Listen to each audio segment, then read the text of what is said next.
Hello friends, welcome back to my YouTube channel trade with TC. आज हम एक ऐसे मल्टीबैगर स्टॉक के बारे में बात करने वाले हैं जो पिछले 2-3 दिनों से काफ़ी अच्छा प्रदर्शन करते हुए काफ़ी हाई वॉल्यूम से ट्रेड करता हुआ नज़र आ रहा है। यह एक पेनी स्टॉक है जिसका नाम है वक्रांज लिमिटेड, जो कि 21 रुपये 60 पैसे में अभी ट्रेड कर रहा है। कंपनी की बात करें तो 1990 में कंपनी चालू की गई थी, जो कि एक टेक्नोलॉजी ड्राइवन कंपनी है। इनका जो काम है वो under served rural, semi urban, unserved और अर्बन पॉपुलेशन जो अपनी कंपनी के हैं उनको लास्ट मील रिटेल आउटलेट के द्वारा जो डिलीवर करते हैं बीएफएसआई और अदर सर्विसेज को। इसके बाद बात करें कंपनी की मार्केट कैपिटल की, तो वो है 2285 करोड़ की। कंपनी का करंट प्राइस 21 रुपये 60 पैसा। कंपनी अपने हाई के करीब ट्रेड करती हुई कंपनी डिविडेंड प्रोवाइड करती है। बुक वैल्यू कंपनी की काफ़ी ज़्यादा कम नज़र आती हुई। अगर इसकी पीई की बात करें तो वो भी बहुत ज़्यादा बढ़ा हुआ है, आर ओ सी 2.65 और आर ओ ई जो है 80.87, जो कि काफ़ी ज़्यादा कम नज़र आते हुए। कंपनी की अगर अपन बात करें क्वार्टरली रिजल्ट्स की, तो चलिए देखते हैं इसकी सेल्स। कंपनी के जो 3-4 क्वार्टरों से सेल्स है उसमें थोड़ी सी ग्रोथ नज़र आती हुई। एक्सपेंसेस सेल्स के हिसाब से बढ़ते हुए नज़र आ रहे हैं। अगर अपन ऑपरेटिंग प्रॉफिट की बात करें तो कंपनी का प्रॉफिट पिछले 2-3-4 क्वार्टरों से बढ़ता हुआ नज़र आता हुआ। इसी प्रकार ओपीएम में भी एक ग्रोथ सी नज़र आती हुई पिछले 3-4 क्वार्टरों से।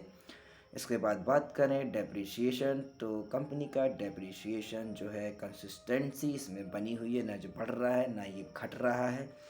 अगर अपन बात करें प्रॉफिट बिफोर टैक्स की, तो कंपनी का जो प्रॉफिट बिफोर टैक्स है इस क्वार्टर में पिछले क्वार्टर से कंपनी ने अच्छा प्रदर्शन किया है।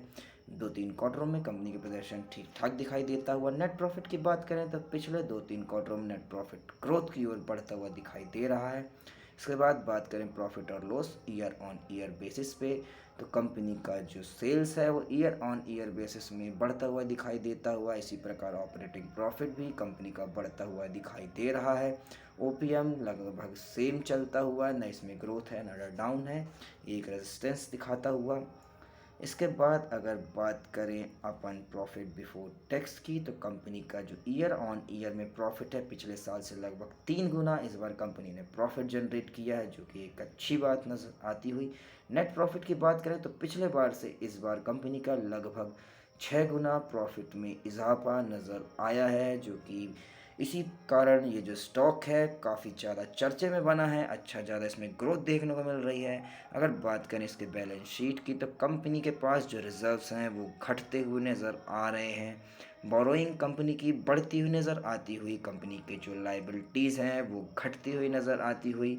इसी की बात करें अगर आप इनके पास टोटल जो एसेट्स है वो भी डाउनफॉल नज़र आते हुए। अगर अपन बात करें इसके जो नेट कैश फ्लोज हैं वो इस बार निगेटिव नज़र आए हैं, जो पिछले बार पॉजिटिव थे। ये सारी चीज़ें एक कंपनी को निगेटिव की ओर दिखाई देती हुई। कंपनी का डेब्टर डेज डाउन हुए हैं। कंपनी की आरओसीई पिछले बार से बढ़ी है, बट पहले के हिसाब से लगभग सेम ही चलती हुई। पहले कंपनी शानदार प्रदर्शन करती थी, बट यह काफ़ी नीचे आ चुकी थी। वापस से कंपनी उठती हुई नज़र आ रही है। इसके बाद अगर बात करें प्रमोटर की होल्डिंग की, तो प्रमोटर की होल्डिंग लगातार देख सकते हैं आप हर साल बरकरार है। पहले जो फॉरेन इंस्टीट्यूट इसमें इन्वेस्ट किए थे वो पिछले 2-3 सालों में अपनी इन्वेस्टमेंट में डाउनफॉल लाए हैं। वो ये स्टॉक में अपने इंटरेस्ट कम करते हुए नज़र आते हुए। डोमेस्टिक इंस्टीट्यूट जो अपने हैं वो इस स्टॉक में बरकरार हैं, लगभग वो अपनी इन्वेस्टमेंट इसमें जारी रखे हुए हैं। इसी प्रकार पब्लिक का इंटरेस्ट पिछले 2-3 सालों में से स्टॉक को लेके बढ़ता हुआ नज़र आता हुआ। बात करते हैं अब इसके चार्ट के पैटर्न की और इसके प्राइस की। अगर इसके प्राइस की बात किया जाए तो स्टॉक जो है काफ़ी टाइम से एक रेंज में ट्रेड करता हुआ नज़र आ रहा था, जो था 15 से 17 रुपए के बीच। वहाँ से स्टॉक ने एक बेहतरीन जंप मारी है। यह स्टॉक अभी जो टारगेट मुझे अगला दिख रहा है वो लगभग 25 रुपये तक जाता हुआ दिखाई दे रहा है। जिन लोगों ने इस स्टॉक को बाय कर लिया वो होल्ड करे रहें। या तो उनका प्रॉफिट बन गया हो तो इसमें प्रॉफिट बुक भी करते चलें, बट नए जो लोग हैं वो इस स्टॉक से थोड़ा सा दूर रहें, क्योंकि इसकी जो एनालिसिस अभी तक हमने की है वो थोड़ी दमदार सी साबित नहीं होती हुई। एक नए इन्वेस्टर के हिसाब से यह एक पेनी स्टॉक है, और पेनी स्टॉक में कभी भी गिरावट आ सकती है। यह लॉन्ग टर्म के पर्पस के हिसाब से फ़िलहाल नहीं है, शॉर्ट टर्म ट्रेड इसमें कर सकते हैं। अगर मेरे द्वारा दिया गया एनालिसिस आप लोगों को पसंद आया हो तो इस वीडियो को लाइक करें, मेरे चैनल को सब्सक्राइब करें और अपने दोस्तों के साथ शेयर करें। मिलते हैं अगले वीडियो में, तब तक के लिए अलविदा, धन्यवाद।